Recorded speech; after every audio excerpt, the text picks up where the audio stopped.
Hi guys, this is Milena.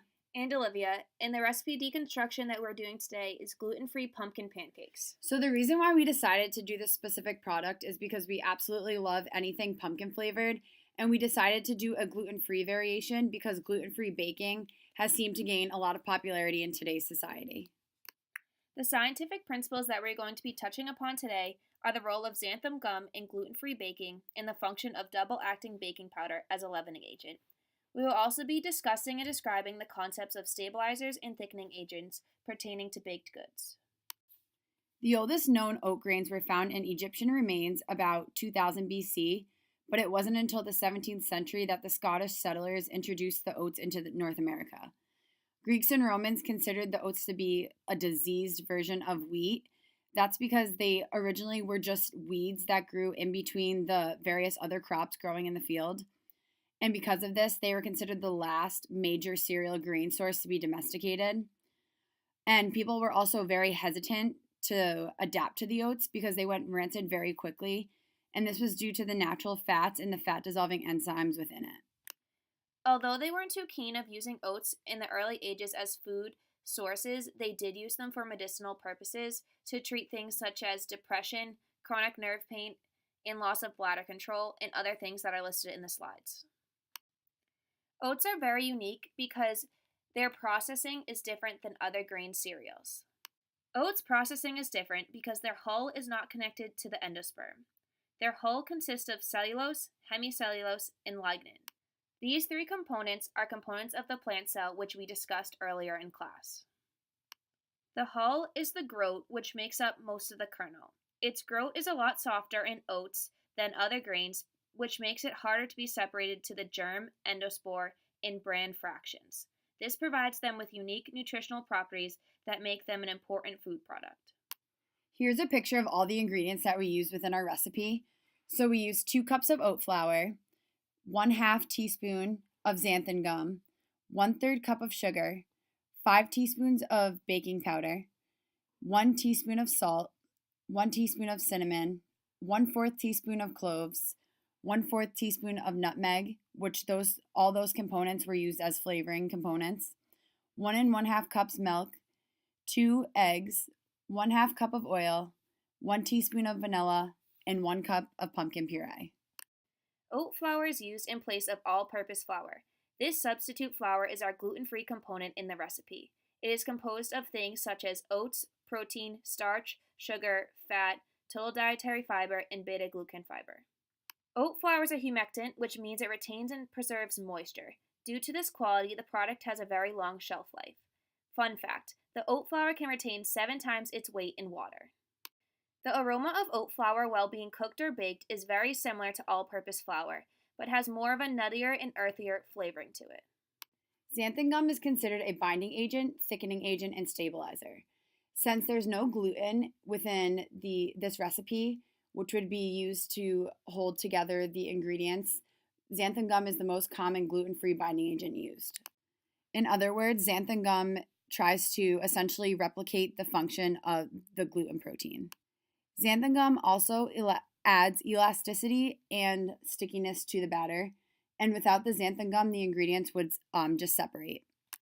Sugar, which we know adds sweetness to the batter, but it also adds airiness and fluffiness when it is beat with a fat, such as eggs and vegetable oil, which we used in this recipe. Sugar also creates a Maillard browning reaction due to the reaction from a reducing sugar and a secondary amine. The double-acting baking powder was used as a leavening agent. It's called double-acting because it produces gas bubbles 2 times throughout the whole process. The first time the bubbles will appear is when the wet ingredients are mixed with the dry, and the second time the bubbles will appear is when the batter is exposed to the heat. Salt, cinnamon, cloves, nutmeg, vanilla, and pumpkin puree were used as flavoring. The milk was used to simply add the liquid and also to thin out the batter. The eggs were used to act as a stabilizer in the batter because the egg proteins stiffen up and it gives the batter a structure while holding the ingredients together. The egg white portion of the egg is what gave the product a fluffy and airy texture, and the yolk added to the coloring and the flavor of the product. In this recipe, we used vegetable oil. Vegetable oil is a fat component of the ingredients that gives a soft and rich texture to our product. Oil often creates a mealy texture to the final product. In preparation, we use 2 separate bowls, one for wet ingredients and one for dry ingredients. In the next slide, we will explain why.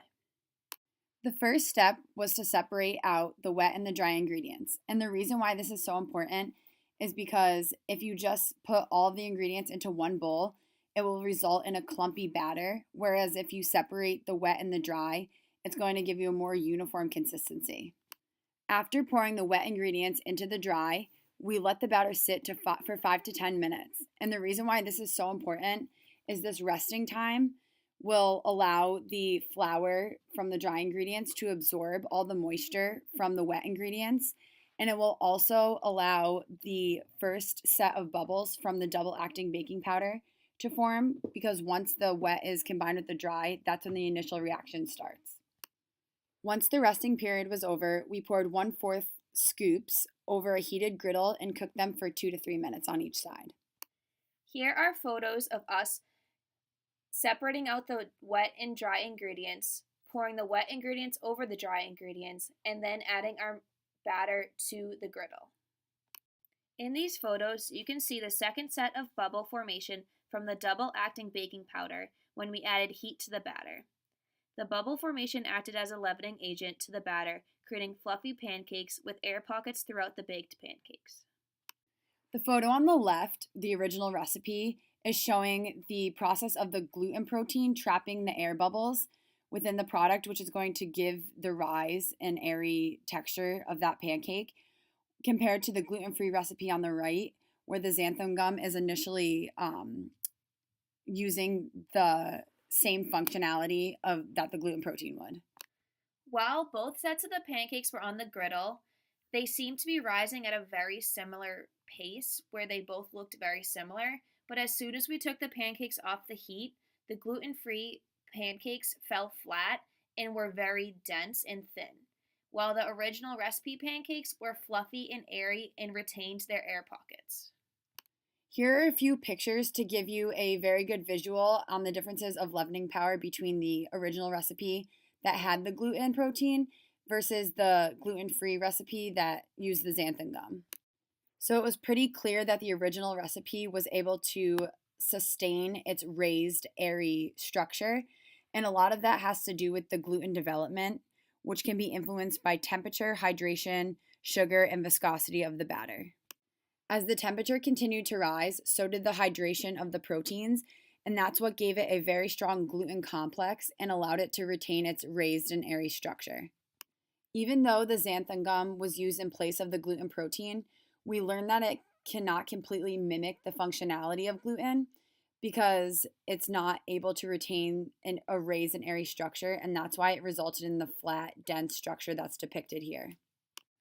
When we look at the appearance of both the pancakes, the original pancakes were whiter in color due to the all-purpose flour originally being white, and the gluten-free pancakes had the oat flour, which was a tanner color, and that resulted in a darker looking pancake. Lastly, we want to talk about the flavor profiles of each pancakes. We actually found it very shocking that we preferred the gluten-free pancakes over the original pancakes.